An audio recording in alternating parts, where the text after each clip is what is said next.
सुमतिभिरनुमेदं शुभ्रकाजं सखाजं सुखमजमनपाजं मुक्त्युपाजं विमाजं रहजमहमेदं धेजमाम्नाजगेजं सदजमसदजेजं श्रीसहाजं भजेजं तपस्वाध्याय शुश्रूषा कृष्णपूजारतं मुनिं विश्वेशमिष्टदं वन्दे परिम्राट् चक्रवर्तिनं श्रीगुरुभ्यो नमः हरिः ओम् श्रियःपत्ते नित्या गणितगुणमाणिक्य विशदप्रभाजालोल्लासोपहत सकलावद्यतमसे जगज्जन्मस्थेमप्रलयरचनाशीलवपुषे नमो शेषाम्नाय स्मृतिहृदयदीप्ताय हरये येन प्रादुरभाविभूमिवलये विस्तारिगो सन्ततिः प्राबोधिश्रुतिपङ्कजं करुणया प्रकाशितत्वं परं ध्वान्तं धुंसमनादिसाधुनिकरश्चाकारि सन्मार्गगः तेन व्यासदिवाकरेण सततं मात्याजि मे मानसं व्याप्तिर्यस्य निजे निजे नमः सा पक्षे सपक्षे स्थितिः व्यावृत्तिश्च विपक्षतोऽथ विशदे सक्तिर्न वै बाधिते नैवास्ति प्रतिपक्षजुक्तिरतुलं शुद्धं प्रमाणं समे भूयात् तत्त्वविनिर्णयाय भगवान् आनन्दतीर्थो मुनिः भवति यदनुभावात् एडमूकोऽपि वाग्मे जडमतिरपि जन्तुर्जायते प्राज्ञमौलिः सकलवचनचेतो देवता भारती सा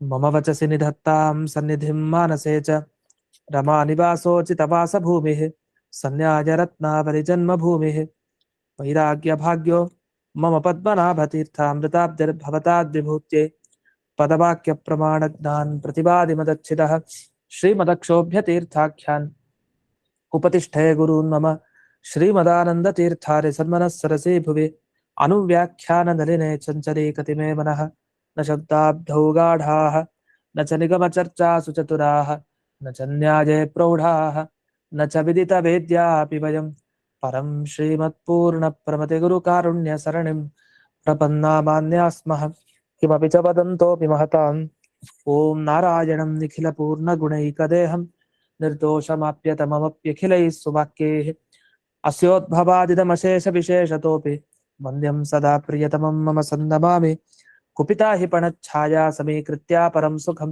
सेवन्ते यत्पदं धीरास्तं भजे वल्लभं ಶ್ರೇಯಃ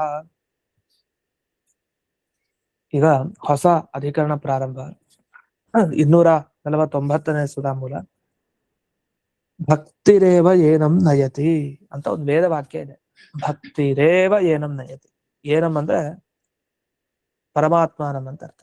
ದೇವರ ಹತ್ರ ನಿಮಗೆ ಕರ್ಕೊಂಡು ಹೋಗ್ಬೇಕಾ ಅಂದ್ರೆ ಮೋಕ್ಷ. ದೇವರಿರೋ ಜಾಗ ಅಂದ್ರೆ ಈಗ ಮೋಕ್ಷದಲ್ಲಿರೋ ಭಗವತ್ ರೂಪ, ಅದನ್ನ ಪಡಿಲಿಕ್ಕೆ. ಹಾಗಾದ್ರೆ ಅದನ್ನ ಪಡಿಲಿಕ್ಕಿರೋ ಸಾಧನ ಯಾವುದು? ಭಕ್ತಿರೇವ. ಒತ್ತು ಕೊಟ್ಟು ಹೇಳಿದ್ದಾರೆ ಭಕ್ತಿರೇವ ಅಂತ. ಹಾಗಾದ್ರೆ ಏನಾಯ್ತು? ಭಕ್ತೇರೇವ ಮೋಕ್ಷ, ಭಕ್ತಿರೇವ ಮೋಕ್ಷಾದಿ ಸಾಧನಂ ನ ಪರಮಾತ್ಮ. ಕೊನೆಗೆ ಏನಾಯ್ತು ಅಂದ್ರೆ ಇವ್ರು ಆಕ್ಷೇಪ ಪೂರ್ವ ಪಕ್ಷಿ ಮಾಡೋದು, ದೇವರು ನಿಮ್ ಮೋಕ್ಷಕ್ಕೆ ಕಾರಣನೇ ಅಲ್ಲ, ಭಕ್ತಿನೇ ಮೋಕ್ಷಕ್ಕೆ ಕಾರಣ ಅಂತ. ಇದು ಎಂಥ ಒಂದು ಪೂರ್ವ ಪಕ್ಷ.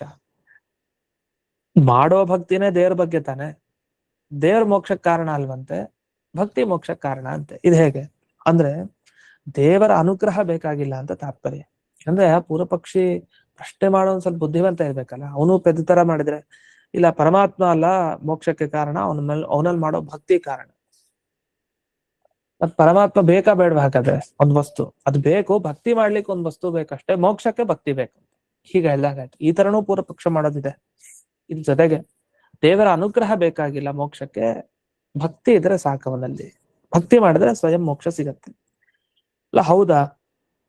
ಅದ್ ಹೇಗೆ ಅಂದ್ರೆ ಒಂದು ಉದಾಹರಣೆ ಕೊಡ್ತಾರೆ. ಈ ಉದಾಹರಣೆ ಕೊಟ್ಟ ಮೇಲೆ ನಮ್ಗೆ ಅರ್ಥ ಆಗತ್ತೆ ಏನಂತ. ನಿಮ್ಗೆ ದೇವ್ರು ಬೇಕಾಗಿಲ್ಲ, ನೀವು ಭಕ್ತಿ ಮಾಡಿ ಸಾಕು ಅಂತ. ಇದ್ ಹೇಗ್ ಸಾಧ್ಯ ಅಂದ್ರೆ ಒಂದು ಉದಾಹರಣೆ ಏನು, ಯಥಾ ಏಕಲವ್ಯಸ್ಯ ಗುರುಭಕ್ತಿರೇವ ವಿದ್ಯಾ ಪ್ರಾಪ್ತಿ ಸಾಧನಂ ನ ಗುರುಹು ಇತ್ಯೇವಂ ಪ್ರಾಪ್ತೆ ಇದಮುಕ್ತಂ. ಏಕಲವ್ಯ ಉಲ್ಲೇಖ ಬಂತಿಲ್ಲಿ. ಏಕಲವ್ಯ ಇದಕ್ಕೆ ಬಹಳ ಪ್ರಸಿದ್ಧ. ಗುರುಭಕ್ತಿ ಅಂದ್ರೆ ಅದು ಏಕಲವ್ಯ ಅಂತ ನಾವು ಸಾಮಾನ್ಯವಾಗಿ ಕೇಳ್ತಾ ಇರ್ತೀವಿ ಎಲ್ಲಾ ಕಡೆ. ಅವನು ಗುರುಗಳನ್ನ ಮುಂದೆ ಇಟ್ಕೊಂಡ ಇಲ್ಲ, ಗುರುಗಳಲ್ಲಿ ಭಕ್ತಿ ಮಾಡಿದ ಅಷ್ಟೆ. ಆ ಭಕ್ತಿ ಮಾಡಿದ್ದಕ್ಕೆ ಅವನಿಗೆ ವಿದ್ಯಾ ಪ್ರಾಪ್ತಿ ಸಾಧನ, ವಿದ್ಯೆ ಲಭಿಸ್ತವನಿಗೆ, ಒಳ್ಳೆ ವಿದ್ಯೆ ಸಿಕ್ತವನಿಗೆ. ಅವನೇನು ಹೋಗಿ ಕಲಿಯೋದ್ ಬೇಕಾಗಿರ್ಲಿಲ್ಲ, ಹಾಗೆ ಸಿಕ್ತವನಿಗೆ. ವಸ್ತುತಃ ಆಮೇಲೆ ಅದು ಗೊತ್ತಿದೆ ನಮ್ಗೇನು, ದ್ರೋಣಾಚಾರ್ಯರು ವಿಶೇಷವಾಗಿ ಆ ಏಕಲವ್ಯನಿಗೆ ಹೇಳ್ಕೊಡ್ತಾರಿಲ್ಲ. ಅವನಿಂದ ಗುರುದಕ್ಷಿಣೆ ಸ್ವೀಕಾರ ಮಾಡ್ತಾರೆ ನಿಜ, ಅನ್ಯಾಯ ಏನ್ ಮಾಡ್ಲಿಲ್ಲ. ಆಮೇಲೆ ಹೋಗಿ ಏಕಾಂತದಲ್ಲಿ ಅವನಿಗೆ ಎಲ್ಲ ಹೇಳ್ಕೊಡ್ತಾರೆ ದ್ರೋಣಾಚಾರ್ಯರು. ಅದು ಇದೇ ಘಟನೆ. ಅದರಿಂದ ಅವನು ಗುರುದಕ್ಷಿಣೆ ತಕೊಂಡು ಅವ್ನು ಹಾಳು ಮಾಡ್ಬಿಟ್ರು ಅವನ ಜೀವನ ಅಂತ ಅವೆಲ್ಲನೂ ಇಲ್ಲ.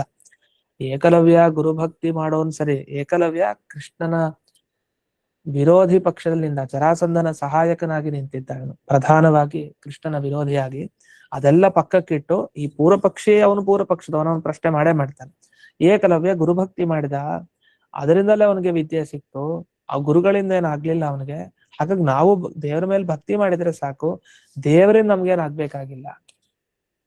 ತತ್ರ ಭಾಷ್ಯ, ಆವಾಗ ಬ್ರಹ್ಮಸೂತ್ರ ಭಾಷ್ಯದಲ್ಲಿ ಮಾತು ಬಂತು ಏನು, ಪ್ರಧಾನ ಸಾಧನತ್ವ ಭಕ್ತಿ ಕರಣತ್ವೇನ ಉಚ್ಯತೆ ಇತಿ.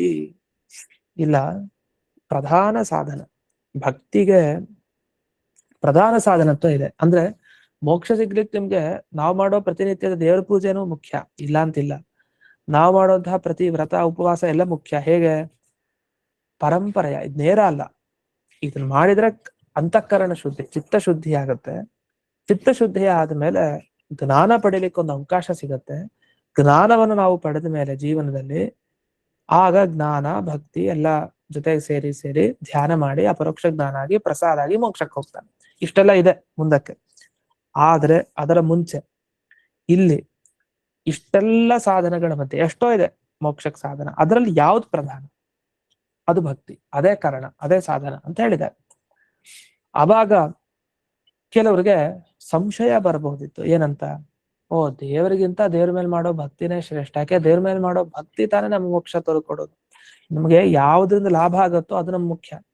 ಭಕ್ತಿಯಿಂದ ತಾನೇ ಲಾಭ ಆಗೋದು. ನೀವು ಭಕ್ತಿ ಮಾಡಲ್ಲ ಅಂತ ಇಟ್ಕೊಡಿ, ದೇವ್ರ ಕಣ್ಮುಂದೆನೇ ಇದೆ, ಅವ್ನು ಮೋಕ್ಷ ಕೊಡ್ತಾನೆ ನಿಮ್ಗೆ? ಮೋಕ್ಷ ಕೊಡ್ಲಿಕ್ಕೆ ಸಾಧ್ಯ ಇಲ್ಲ. ದೇವ್ರ ಮುಂದಿದ್ದಾನೆ, ಆದ್ರೆ ಮೋಕ್ಷ ಏನು ನಮ್ಗೆ ಕೊಟ್ಟಿಲ್ಲ. ಅದರಿಂದ ಭಕ್ತಿಯನ್ನ ಮಾಡಿದ್ರೆ ಮಾತ್ರ ಮೋಕ್ಷ. ಹಾಗಾದ್ರೆ ಭಕ್ತಿ ಮುಖ್ಯ, ದೇವರ ಮೇಲೆ ಮಾಡುವಂತ ಭಕ್ತಿ ಅದು ಮುಖ್ಯ ಹೊರತು ದೇವರಲ್ಲ ಅಂತ ಒಂದು ಪೂರ್ವ ಪಕ್ಷ. ಅದನ್ನೆಲ್ಲ ಹೇಳ್ತಾರೆ. ತತ್ರ ಪ್ರಕೃತತ್ವ ಭಗವದ್ ಅಪೇಕ್ಷೆಯ ಏವ ಭಕ್ತೇ ಪ್ರಾಧಾನ್ಯಮಿತಿ ಪ್ರತೀತಿ ಸ್ಯಾತ್. ಈ ತರನೂ ಒಂದು ಜ್ಞಾನ ಬರ್ತಾ ಇತ್ತು. ತಾನ್ ನಿವಾರಯಿತು, ಇದನ್ನ ನಿವಾರಣೆ ಮಾಡ್ಲಿಕ್ಕೆ ಇಲ್ಲಿ ಸಾಧನೆಭ್ಯೋಧಿಕ ಭಕ್ತಿ ನೈವಾನ್ಯತ್ ತಾದೃಶಂ ಕ್ವಚಿತ್ ಅಂತ ಹೇಳ್ತಾರೆ. ನೋಡಿ, ಮೋಕ್ಷ ಸಾಧನಗಳಲ್ಲಿ ಜ್ಞಾನಾದಿಗಳಿಗೆ ಹೋಲಿಸಿದ್ರೆ ದೇವರ ಪ್ರಸಾದ ಪಕ್ಕಕ್ಕಿಟ್ಬಿಡಿ, ಅದು ಭಗವಂತನ ಪ್ರಸಾದ, ಭಗವಂತ ಅತೀವ ಮುಖ್ಯನೇ ಮೋಕ್ಷಕ್ಕೆ. ನಾವೇನು ಜ್ಞಾನ ಭಕ್ತಿ ಎಲ್ಲ ಸಂಪಾದನೆ ಮಾಡೋದು ದೇವ್ರ ಮೋಕ್ಷ ಕೊಡ್ಬೇಕು ಅಂತ ಏನಿಲ್ಲ, ನಾವು ಹಂಗೆ ಇರ್ತೀವಿ. ಅಪರೋಕ್ಷ ಜ್ಞಾನಿಗಳಿಗೆ ವೈರಾಗ್ಯ ಜ್ಞಾನ ಭಕ್ತಿ ಎಲ್ಲ ಇದೆ, ಹಾಗಂತ ಹೇಳಿ ಅವ್ರು ಇನ್ನೂ ಮೋಕ್ಷಕ್ಕೆ ಹೋಗಿಲ್ಲ.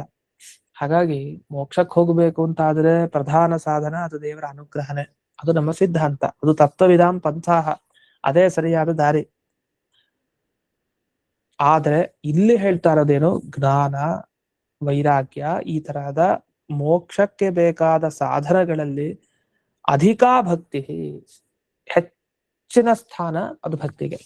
ಸಾಧನೆಭ್ಯೋ ಅಧಿಕಾ ಭಕ್ತಿ ನೈವ ಅನ್ಯತ್ ತಾದೃಶಂ ಕ್ವಚಿತ್. ತಾದೃಶಂ ಅಂದ್ರೆ ಭಕ್ತಿಯ ತರಹ ಇರೋದು ಕ್ವಚಿತ್, ನೈವ ಅನ್ಯತ್ ಯಾವುದು ಎಲ್ಲೂ ಇಲ್ಲ.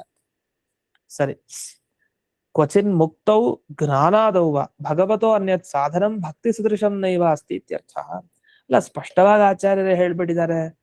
ಏನಂತ, ಭಗವಂತನು ಮುಖ್ಯ ಅಲ್ಲ ಸಾಧನ. ಯಾಕೆ ವಾಕ್ಯ ನೋಡಿ ಏನಂತಿದೆ, ಸಾಧನೆಭ್ಯೋ ಅಧಿಕ ಭಕ್ತಿ, ಸಾಧನಗಳಲ್ಲಿ ಹೆಚ್ಚು ಭಕ್ತಿ, ಆ ಭಕ್ತಿಗೆ ಸಮಾನವಾದದ್ದು ಯಾವುದು ಎಲ್ಲೂ ಇಲ್ಲ. ಸ್ಪಷ್ಟವಾಗಿ ಹೇಳಾಗೋಯ್ತಲ್ಲ. ಮತ್ತೆ ದೇವ್ರು ಅಲ್ವಲ್ಲ, ದೇವ್ರ ಪ್ರಸಾದನೂ ಅಲ್ವಲ್ಲ ಅಂತಂದ್ರೆ ಹಾಗಲ್ಲ. ಇದನ್ನೇ ಅನ್ನೋದು ವಾಕ್ಯಾರ್ಥ ಅಂತ. ಏನಾಗುತ್ತೆ, ಈಗ ಈ ವಾಕ್ಯ ನೋಡಿದಾಗ ಏನ್ ಗೊತ್ತಾಯ್ತು ನಮ್ಗೆ, ಭಕ್ತಿಯ ಬಗ್ಗೆ ಇಲ್ಲಿ ಹೊಗಳುತ್ತಾ ಇದ್ದಾರೆ. ಭಕ್ತಿಯಿಂದ ಏನ್ ಸಿಗತ್ತೆ, ಮೋಕ್ಷ ಸಿಗತ್ತೆ. ಭಕ್ತಿಗೆ ಸಮಾನವಾದದ್ ಮತ್ತೊಂದಿಲ್ಲ, ಇಷ್ಟು ಬಂತು. ನೀವು ಸಮಾನವಾದದ್ ಮತ್ತೊಂದಿಲ್ಲ ಅಂತ ಅಂದ ಕೂಡ್ಲೆ ನಿಮ್ ತಲೆಯಲ್ಲಿ ಹೋಗದ ತಕ್ಷಣ, ಓ ದೇವರಲ್ಲಿ ಮಾಡೋ ಭಕ್ತಿ ನಿಜ ಶ್ರೇಷ್ಠ, ಏಕಲವ್ಯ ಗುರುಗಳಲ್ಲಿ ಮಾಡಿದ ಭಕ್ತಿ ಇದೆಯಲ್ಲ ಅದು ಮುಖ್ಯ, ಗುರು ಅಲ್ಲ. ಹಾಗೆ ದೇವರಲ್ಲಿ ಮಾಡೋ ಭಕ್ತಿ ಮುಖ್ಯ, ಮೋಕ್ಷಕ್ಕೆ ದೇವರಲ್ಲ. ಸಹಜವಾಗಿ ಗೊತ್ತಾಗತ್ತ ಉದಾಹರಣೆ ನೋಡಿದಾಗ. ಅದ ತಕ್ಷಣ ಏನ್ ಹೇಳ್ಬೇಕು, ನೀವು ಹಿಂದಿನ ಮುಂದಿನ ವಾಕ್ಯ ನೋಡ್ಬೇಕು. ಬರೀ ಇದೊಂದು ವಾಕ್ಯ ನೋಡಿ ಆಚಾರ್ಯರ ಅರ್ಥ ಹೀಗೆ ಮನಸ್ಸಿನಲ್ಲಿದೆ ಅಂತ ಅನ್ಬಾರ್ದು. ಯಾಕೆ, ಹಿಂದೆ ದೇವರ ಅನುಗ್ರಹ ಮುಖ್ಯ ಅಂತ ಎಷ್ಟೋ ಬಾರಿ ಹೇಳಿದ್ದಾರೆ. ಅಜ್ಞಾನಾಂ ಜ್ಞಾನದೋ ವಿಷ್ಣು ಜ್ಞಾನಿನಾಂ ಮೋಕ್ಷದಶ್ಚ ಸಹ ಆನಂದದಶ್ಚ ಮುಕ್ತಾನಾಂ ಸಯೇವ ಏಕೋ ಜನಾರ್ದನ, ಜಿಜ್ಞಾಸಾಧಿಕರಣದಲ್ಲಿ ಬರುತ್ತೆ. ಅನುವ್ಯಾಖ್ಯಾನದಲ್ಲಿ. ಇಷ್ಟು ಸ್ಪಷ್ಟವಾಗಿ ಜ್ಞಾನಿಗಳಿಗೆ ಅಜ್ಞಾನಿಗಳಿಗೆ ಮತ್ತೆ ಮೋಕ್ಷದಲ್ಲಿ ವಿಶೇಷ ಆನಂದ ಕೊಡ್ತಾನೆ ಸಯೇವ ಏಕೋ ಜನಾರ್ದನ, ಅವನೊಬ್ಬನೇ ಜನಾರ್ದನ. ಇಷ್ಟೆಲ್ಲ ದೇವರ ಪಾರಮ್ಯ ಹೇಳಿ, ದೇವರ ಅನುಗ್ರಹ ಬೇಕು ಅಂತ, ಅವನ ಪ್ರಸಾದ ಮುಖ್ಯ ಅಂತ ಹೇಳಿ ಅನೇಕ ಶ್ಲೋಕಗಳಲ್ಲಿ ನಮಗೆ ಸೂಚನೆ ಮಾಡಿದ ರೀತಿಯಿಂದ ಇಲ್ಲಿ ಭಕ್ತಿಯೊಂದೇ ಶ್ರೇಷ್ಠ ಸಾಧನ, ಇನ್ ಮಿಕ್ಕಿದೆಲ್ಲ ಅಪ್ರಧಾನ ಅಂತ ಅವ್ರು ಹೇಳ್ತಾರ? ಹೇಳಲ್ಲ. ಮತ್ತೆ ಈ ವಾಕ್ಯಕ್ಕೆ ಏನ್ ಅರ್ಥ ಮಾಡ್ಬೇಕು ಅಂದ್ರೆ, ಜಯತೀರ್ಥರ ಆ ವಾಕ್ಯದ ಅರ್ಥ ಹೇಗ್ ಬಿಡಿಸಿದಾರೆ ನೋಡಿ. ಕ್ವಚಿತ್ ಅಂದ್ರೆ ಮುಕ್ತಿ ಅಥವಾ ಜ್ಞಾನ ಯಾವ್ದೇ ಆಗ್ಲಿ, ಅಲ್ಲಿ ಭಗವತೋ ಅನ್ಯತ್ ಸಾಧನ, ಅನ್ಯತ್ ಅಂದ್ರೆ ದೇವರಿಗಿಂತ ಬಿಟ್ಟು ಬೇರೆ ಏನ್ ಸಾಧನಗಳಿವೆ ಅಂತ ಅದನ್ನ ಸಂಕೋಚ ಮಾಡಿದ್ರೆ ಅರ್ಥನ ಹಾಗೆ ತಗೊಳ್ಳಿ. ಆಗ ಆಚಾರ್ಯರ ವಾಕ್ಯಕ್ಕೆ ಸರಿ ಅರ್ಥ ಹೇಳಿದ್ರಿ ಅಂತ. ಇಲ್ಲ ವಾಕ್ಯಾರ್ಥ ಹೋಯ್ತು, ಇಲ್ಲಿ ಸರಿಗ್ ಬರ್ಲಿಲ್ಲ. ಹಾಗಾದ್ರೆ ದೇವರಿಗಿಂತ ಅನ್ಯ ಜ್ಞಾನ ಭಕ್ತಿ ವೈರಾಗ್ಯ ಈ ತರಹದ ಸಾಧನಗಳ ಬಗ್ಗೆ ಅಲ್ಲಿ ಮಾತಾಡ್ತಾ ಇದೀವಿ, ದೇವ್ರ ಬಗ್ಗೆ ಮಾತಾಡ್ತಾ ಇಲ್ಲ. ಯಾಕೆ ಹಿಂದೆ ವಿರೋಧ ಬರುತ್ತೆ ಎಲ್ಲ ವಾಕ್ಯ ಹಾಗೆ ವ್ಯಾಖ್ಯಾನ ಮಾಡಿದ್ರೆ. ಆದ್ರಿಂದ ಈ ವಾಕ್ಯಕ್ಕೆ ಹೀಗೆ ಅರ್ಥ ಹೇಳ್ಬೇಕು ಅಂತ ಜಯತೀರ್ಥರು ಭಗವತೋ ಅನ್ಯತ್ ಸಾಧನಂ ಭಕ್ತಿ ಸದೃಶಂ ನೈವಾಸ್ತಿ, ಭಕ್ತಿಗೆ ಸಮಾನವಾದ ಸಾಧನ ಮತ್ತೊಂದಿಲ್ಲ ಅಂದ್ರೆ ದೇವರನ್ನ ಬಿಟ್ಟು ಅಂತ ಶೇಷ ಪೂರ್ಣೆ ಮಾಡ್ಕೊಳ್ಳಿ, ಅದನ್ನ ಇಟ್ಕೊಂಡು ಮಾತಾಡಿ ಅಂತ. ಏವಂ ಕಥನಮಪಿ ಈಶ್ವರ ಅವ್ಯಾವರ್ತಕಮೇವ ಇತ್ಯರ್ಥ ಏತದಪಿ ತಾದೃಗೇವ. ಅಂದ್ರೆ ಅಲ್ಲ, ಪರಬ್ರಹ್ಮನು ಜ್ಞಾನಾದಿ ತುಲ್ಯನೇ, ಪರಬ್ರಹ್ಮನು ಒಂದು ಸಾಧನ ಅಷ್ಟೇ ನಮ್ಗೆ ಮೋಕ್ಷಕ್ಕೆ ಹೋಗ್ಲಿಕ್ಕೆ. ಆದ್ರೆ ಇದು ಭ್ರಮೆ ಬರಬಾರ್ದು ಅಂತ ಹೇಳಿ ಇಲ್ಲಿ ಆ ಪ್ರತೀತಿ ಜ್ಞಾನ ಬರಬಾರ್ದು ಹಾಗೆ ಅಂತ ಹೇಳಿ ಇಲ್ಲಿ ಸ್ಪಷ್ಟವಾಗಿ ಹೀಗೆ ವ್ಯಾಖ್ಯಾನ ಮಾಡ್ಕೊಳ್ಬೇಕು. ಇನ್ನು ಮುಕ್ತೌ ಜ್ಞಾನ ಆದವು ಇದೆ ಅಲ್ಲ, ಎಲ್ಲೂ ನಿಮ್ಗೆ ಯಾವ ವಿಷಯದಲ್ಲೂ ಅಂತ ಅರ್ಥ ಮಾಡ್ಕೋಬೇಕು. ಯಾವ ವಿಷಯದಲ್ಲೂ ಅಂದ್ರೆ ಮೋಕ್ಷದಲ್ಲಾಗ್ಲಿ ಅಥವಾ ಯಾವುದೇ ಒಂದು ಜ್ಞಾನಾದಿ ಸಾಧನಗಳಲ್ಲಾಗ್ಲಿ ಪ್ರಮುಖ ಅದು ಭಕ್ತಿನೇ. ಅದಕ್ಕಿಂತ ಸಮಾನವಾದದ್ದು ದೇವರನ್ನ ಬಿಟ್ಟು ಮತ್ತೊಂದು ಇಲ್ಲ. ದೇವರನ್ನ ಬಿಟ್ಟಿರುವಂತಹ ಭಕ್ತಿ ಅದೇ, ಇನ್ಯಾವುದು ಇಲ್ಲ ಅಂತ. ಇಷ್ಟ ಆದ್ಮೇಲೆ ಮುಂದಿನ ಪ್ರಶ್ನೆ 250ನೆಯ ಸುಧಾಮೂಲ.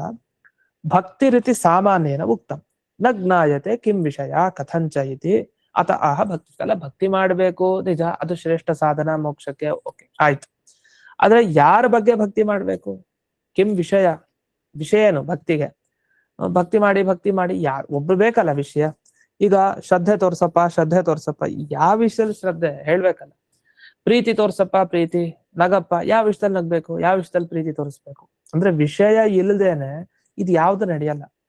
ಕೆಲವು ವಿಷಯ ಇಲ್ಲದೆ ಇರತ್ ವಸ್ತು, ಆದ್ರೆ ನಮ್ಮ ಜ್ಞಾನ, ನಾವು ಪಡೋ ಇಚ್ಛೆ ಮತ್ತೆ ಪ್ರಯತ್ನ, ಈ ಪ್ರಯತ್ನ ತುಂಬಾ ಮಾಡ್ಬೇಕಪ್ಪ ಅಂತ ಹೇಳ್ತಾರೆ.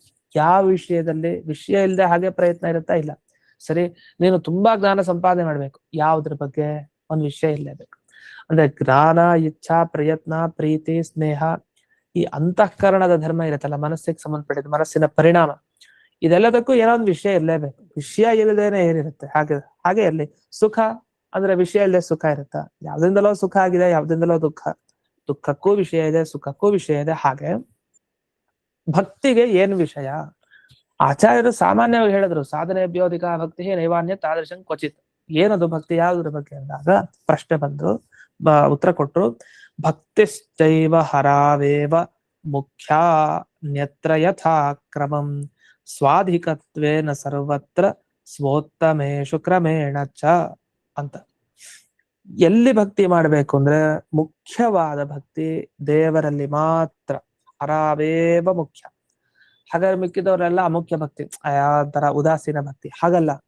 ಮುಖ್ಯ ಭಕ್ತಿ ಅಂದ್ರೆ ನೀವು ಗುರುಗಳನ್ನ ಎಷ್ಟು ಇಷ್ಟಪಡ್ತೀರೋ ಅದಕ್ಕಿಂತ ಹೆಚ್ಚು ಆ ಪರಮ ಗುರುಗಳನ್ನ, ಆ ಪರಮ ಗುರುಗಳಿಂದ ಹೆಚ್ಚು ಇನ್ನು ಆ ಪರಮ ಗುರುಗಳ. ಹೀಗೆ ಭಕ್ತಿ ಅದು ಸ್ವಾಧಿಕತ್ವೇನ ಸರ್ವತ್ರ ಸ್ವೋತ್ತಮೇಶ ಕ್ರಮೇಣ ಚ, ಕ್ರಮವಾಗಿ ಹೆಚ್ಚೆಚ್ಚಾಗ್ತಾ ಹೋಗ್ಬೇಕು.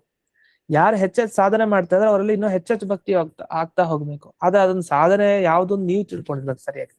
ಸಾಧನೆ ಅಂದ್ರೆ ಈಗ ಒಬ್ಬೊಬ್ರಿಗೆ ಒಂದೊಂದು ಸಾಧನೆ ಅಂತ ಆಗ್ಬಿಡುತ್ತೆ. ಒಬ್ಬೊಬ್ಬರ ವಿವಕ್ಷೆ, ಒಬ್ಬೊಬ್ಬರ ಪ್ರಕಾರ ಒಂದೊಂದು ಸಾಧನೆ ಒಂದೊಂದು. ಇವ್ರು ಇಷ್ಟೊಂದು ಸಾಧನೆ ಮಾಡಿದ್ದಾರೆ, ಇವ್ರು ಇಷ್ಟೊಂದು ಸಾಧನೆ ಮಾಡಿದ್ದಾರೆ ಅಂತ.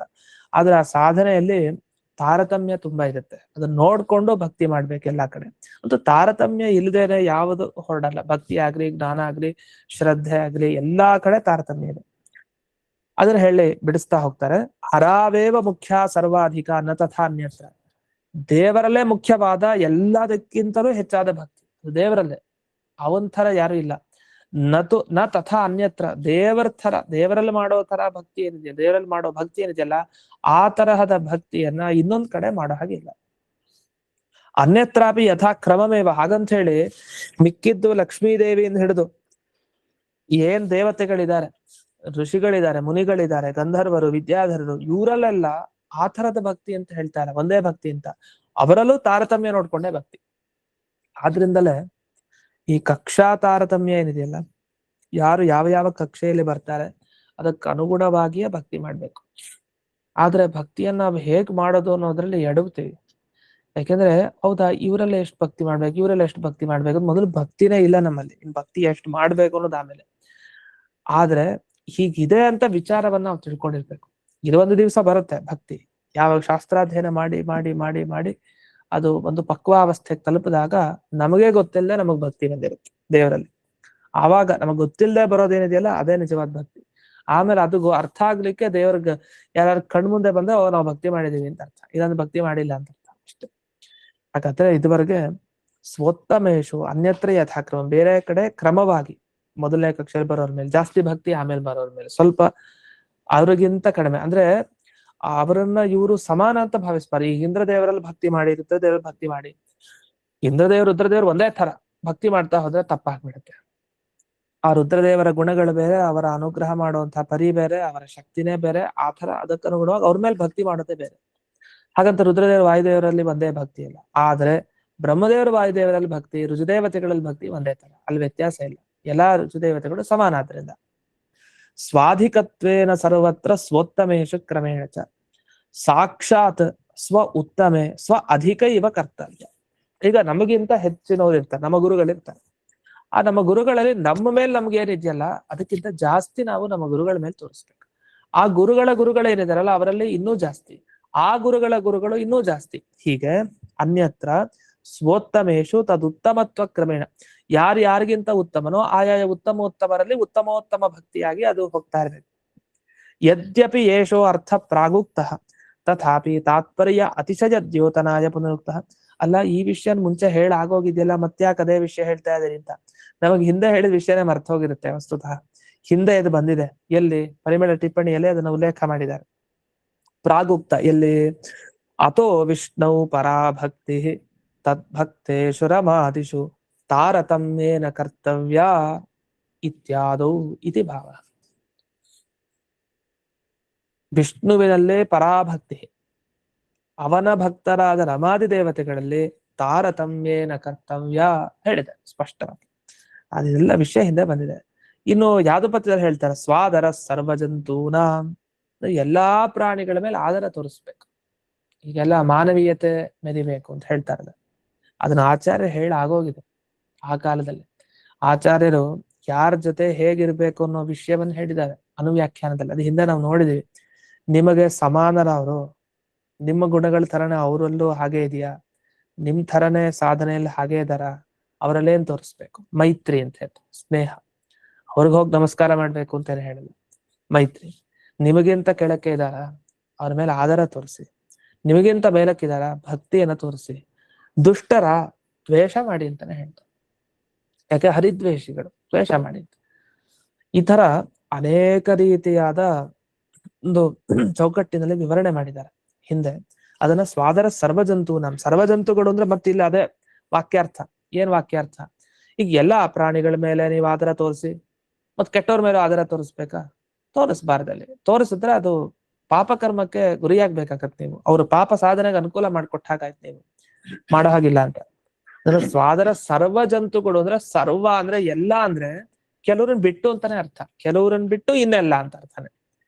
ಇದೆಲ್ಲ ವಾಕ್ಯಾರ್ಥದಲ್ಲಿ ಸೇರುತ್ತೆ. ಹೀಗೆ ಒಂದ್ ವಾಕ್ಯಕ್ಕೆ ಅರ್ಥ ಹೇಳ್ಬೇಕು ಅಂದ್ರೆ ಎಲ್ಲಾ ಯೋಚನೆ ಮಾಡಿ ಹಾಗಾದ್ರೆ ಇಷ್ಟಕ್ಕೆ ಈ ವಾಕ್ಯಕ್ಕೆ ಇದರ್ಥ. ಎಲ್ಲ ಅಂದ್ರೆ ಎಲ್ಲ ಅಂತ ತಗೊಂಡ್ಬಾರ್ದು, ಎಲ್ಲಾ ಜಂತುಗಳ ಮೇಲೆ ಅಂತ ಹಂಗೆ ಹೇಳ್ತಾ ಇದ್ರೆ ಮನಸ್ಸನ್ನ ನಮ್ಮ ಅರ್ಥ ಗೊತ್ತಿಲ್ಲ ಅಂದ್ರೆ ಅದು ತಪ್ಪಾಗತ್ತೆ ವ್ಯಾಖ್ಯಾನ. ಇದಾದ್ಮೇಲೆ ಆ ಶ್ಲೋಕ ಏನು ಪೂರ್ಣ ಇದೆ ಅದನ್ನ ಇಲ್ಲಿ ಶೇಷವಾಕ್ಯಾರ್ಥ ಚಂದ್ರಿಕಾದಲ್ಲಿ ಕೊಟ್ಟೇ ಬಿಡ್ತಾರೆ. ಅದನ್ನ ನೆನಪಿಸೋದಕ್ಕಿಂತ ಪೂರ್ಣ ಕೊಟ್ಟೇ ಬಿಡ್ತಾರ ಅವ್ರು. ಏನು? ಅನುಬಂಧಾಧಿಕರಣದಲ್ಲಿ ಈ ವಿಷಯ ಇದೆ ಅಂತ. ಅನುಬಂಧ ಅಂದ್ರೆ ಭಕ್ತಿ ಅಂತ ಹಿಂದೆ ಬಂದಿತ್ತು. ಓಂ ಅನುಬಂಧಾದಿಭ್ಯ ಅಂತ ಬ್ರಹ್ಮಸೂತ್ರ ಬರುತ್ತೆ. ಆ ಬ್ರಹ್ಮಸೂತ್ರದಲ್ಲಿ ಅನುಬಂಧ ಶಬ್ದಕ್ಕೆ ಭಕ್ತಿ ಅಂತ ಅರ್ಥ ಹೇಳಿ ಆ ಹಿರಣ್ಯಕಶಿಪು ಪ್ರಹ್ಲಾದರಾಜನ ಉಲ್ಲೇಖ ಎಲ್ಲ ಬಂದಿತ್ತು ಹಿಂದೆ ಆ ಅಧಿಕರಣ. ಅಲ್ಲಿ ಹೇಳೋ ವಿಷಯ ಇಷ್ಟು: ಅಥೋ ವಿಷ್ಣು ಪರಾಭಕ್ತಿ ತದ್ಭಕ್ತೇಷು ರಮಾದಿಷು ತಾರತಮ್ಯೇನ ಕರ್ತವ್ಯ ಅಂದ್ರು. ಇಷ್ಟಕ್ಕೆ ನಿಲ್ಸಿದ್ರು ಹಿಂದೆ, ಎಲ್ಲಿ ಪರಿಮಳ ಟಿಪ್ಪಣಿಯಲ್ಲಿ. ಅದರ ಮುಂದಿನ ಭಾಗ ಪುರುಷಾರ್ಥಮಭೀಪ್ಸತ. ನೀವು ಪುರುಷಾರ್ಥ ಬೇಕಾ ಮಾಡಿ ಭಕ್ತಿ. ಇನ್ನು ಸ್ವಾದರ ಸರ್ವಜಂತೂನಾಂ ಸಂಸಿದ್ಧೋ ಹಿ ಸ್ವಭಾವತಃ. ಇಲ್ಲೇನ್ ಹೇಳಿದ್ದು ಅಂದ್ರೆ ಸರ್ವಜಂತೂನಾಂ ಸ್ವಾದರ ಸಂಸಿದ್ಧ ಹಿ ಅಂದ್ರೆ ಎಲ್ಲಾ ಜಂತುಗಳಲ್ಲಿ ಆದರ ಮಾಡಬೇಕು ನಾವ್ ಅರ್ಥ ಮಾಡ್ಕೊಂಡ್ವಲ್ಲ ಈಗ.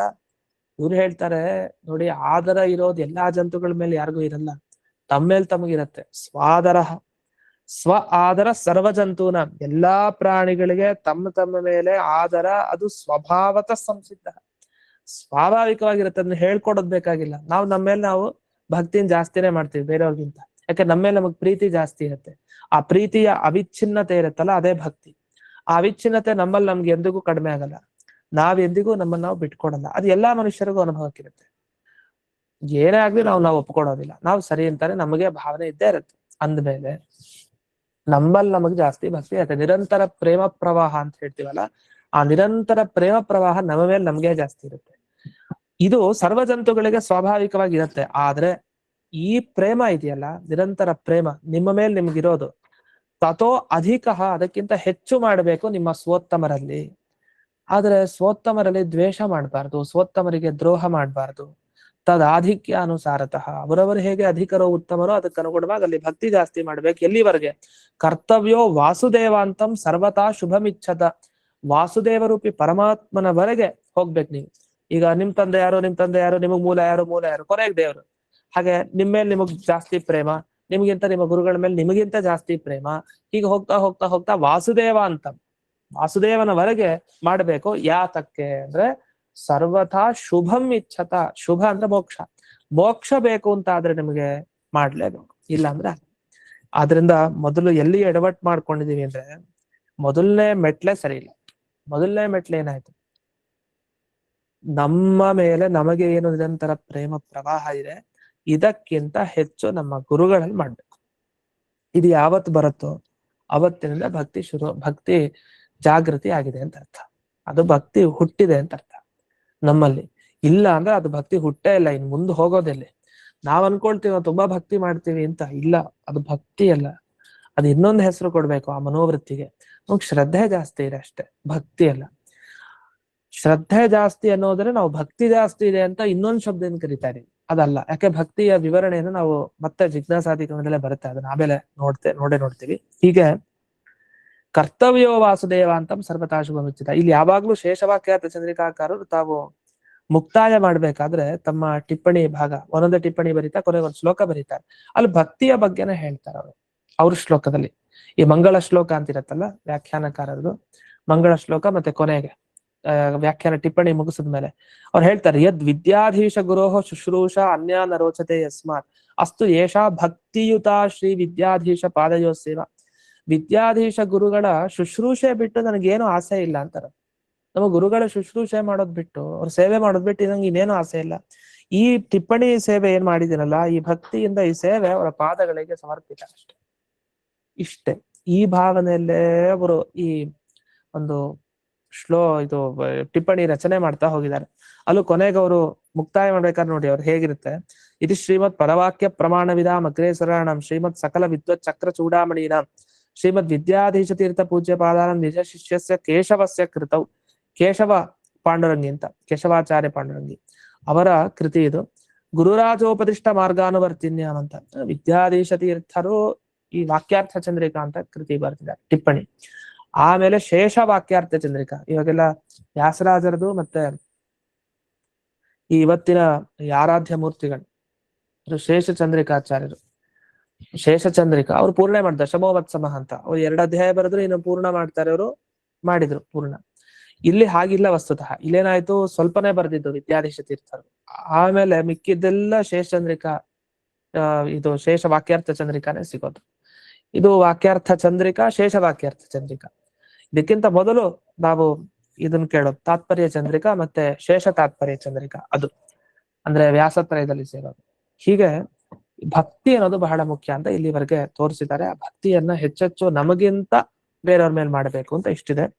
ಇದಾದ್ಮೇಲೆ ಇನ್ನೊಂದು ಪ್ಯಾರ ಮುಗಿದ್ರೆ ಈ 3ನೇ ಪಾದನೆ ಮುಗ್ದೋಯ್ತು ನೋಡಿ. ಇದುವರೆಗೆ ನಾವು ಒಂದೊಂದು ಅಧ್ಯಾಯದಲ್ಲಿ ಬ್ರಹ್ಮಸೂತ್ರದಲ್ಲಿ 4 ಪಾದ ಇರುತ್ತೆ. 1, 2, 3ನೇ ಪಾದದಲ್ಲಿ ಇದೀವಿ ಈಗ. ಮೂರನೇ ಅಧ್ಯಾಯದ ಮೊದಲನೇ ಪಾದ ಆಯ್ತು, ಎರಡನೇ ಪಾದ ಆಯ್ತು, ಮೂರನೇ ಪಾದಕ್ಕೆ ಬಂದಿದೀವಿ. ಮೂರನೇ ಪಾದ ತುಂಬಾ ದೊಡ್ಡದು ಅಂತ ಹೇಳಿದೆ. ಈಗ ನಾಳೆ ಪಾಠ ಆಗೋದ್ರೆ ಈ ಮೂರನೇ ಪಾದ ಮುಕ್ತಾಯ ಆಗೋಗುತ್ತೆ. ಇದು ನಾಲ್ಕನೇ ಪಾದಕ್ಕೆ ನಾವು ಹೋಗ್ಬೋದು, ಕೊನೆ ಪಾದ. ಆ ನಾಲ್ಕನೇ ಪಾದ ಮುಗಿದ್ರೆ ಮೂರನೇ ಅಧ್ಯಾಯ ಮುಗೀತು ಅಂತ, ಒಂದು ಅಧ್ಯಾಯ ಸುಧಾ ಪಾಠ ಸಮಗ್ರವಾಗಿ ಆಯ್ತು ಅಂತ ಅರ್ಥ. ಈ ತರ ನಾಲ್ಕನೇ ಅಧ್ಯಾಯ ಸ್ವಲ್ಪ ಚಿಕ್ಕದು, ಇಷ್ಟೊಂದು ದೊಡ್ಡದಿಲ್ಲ. ಇನ್ನು ಮೊದಲನೇ ಅಧ್ಯಾಯ, ಎರಡನೇ ಅಧ್ಯಾಯ ಅಂದ್ರೆ ಅದು ತುಂಬಾ ದೊಡ್ಡದು. ಮತ್ತೆ ಈಗ ನಾಲ್ಕನೇ ಪಾದ ಇಲ್ಲಿ ದೊಡ್ಡದಿದೆ ತುಂಬಾ. ಇನ್ನು ಮುಂದಕ್ಕೆ ಪ್ರಾರಂಭ ಒಳ್ಳೊಳ್ಳೆ ವಿಚಾರಗಳು ಮತ್ತೆ ಬರುತ್ತೆ ಅಂತ ಹೇಳ್ತಾ ಇಂದಿನ ಪಾಠವನ್ನ ಸ್ಮದ್ ಗುರುವಂತರ್ಗತ ವ್ಯಾಸರಾಜ ಗುರುವಂತರ್ಗತ ಭಾರತೀಯ ರಮಣ ಮುಖ್ಯ ಪ್ರಾಣಾಂತರ್ಗತ ಶ್ರೀಮನ್ಮೂಲ ಗೋಪಾಲಕೃಷ್ಣನಿಗೆ ಅರ್ಪಣೆ ಮಾಡ್ತೇನೆ. ಶ್ರೀಕೃಷ್ಣ. ನಮಸ್ಕಾರ.